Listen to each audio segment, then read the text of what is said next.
Just compatibility. ಇವಾಗ ನೀನು Chandan coffee ಇಷ್ಟ, ನನಗೆ ಟೀ ಇಷ್ಟ, ನಾವಿಬ್ಬರು ಕಾಫಿನೇ ಕುಡಿ ಅಂತ ಅವ್ರು ನನಗೆ ಫೋರ್ಸ್ ಮಾಡೋಕ್ಕಾಗಲ್ಲ, ಅಥವಾ ಅವ್ರು ನೀನು ಟೀನೇ ಕುಡಿ ಅಂತ ನಾನು ಅವ್ರಿಗೆ ಫೋರ್ಸ್ ಮಾಡೋಕ್ಕಾಗಲ್ಲ. ಆ ಥರ ಫೋರ್ಸ್ ಮಾಡಿ ಏನಾದ್ರು ಮಾಡಿದ್ರೆ ಮನಸ್ಸಿಗೆ ಬೇಜಾರಾಗಿರುತ್ತೆ, ಮೆಂಟಲ್ ಹೆಲ್ತ್ ಬೇಜಾರಾಗುತ್ತೆ. ಬಟ್ ಅದೇ ನಾವು ಇಂಡಿವಿಜುವಲ್ ಆಗಿ ನಮ್ಮ ಥಿಂಕಿಗಾಗಲಿ ಯೋಚನೆ ಮಾಡೋಕ್ಕೆ ಬಿಟ್ಟರೆ ನಮಗೂ ಮನಸ್ಸಿಗೆ ಖುಷಿ ಅನ್ನೋದೊಂದಿರುತ್ತೆ. ನಾನು ಏನಕ್ಕೆ ಕಾಫಿ ಟೀ ಎಕ್ಸಾಂಪಲ್ ಅಂದರೆ ಸುಮ್ಮನೆ ಎಕ್ಸಾಂಪಲ್ ಕೊಡ್ತಿರೋದು ನಮ್ಮ ಲೈಫಲ್ಲಿ. ಅದೇ ಕಾಫಿ ಟೀ ಅವರು ಹೇಳಿದ್ರು.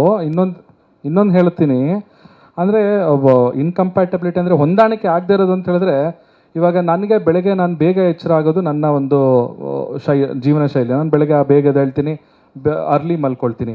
ಸೊ ಇವರು ಲೇಟಾಗಿ ಮಲ್ಕೊಳ್ತಾರೆ ಮತ್ತು ಲೇಟಾಗಿ ಹೇಳ್ತಾರೆ. ಸೊ ಈ ರೀತಿಯಾದಂಥ ಫಸ್ಟ್ ಇಲ್ಲಿಂದನೇ ಶುರುವಾಯಿತು.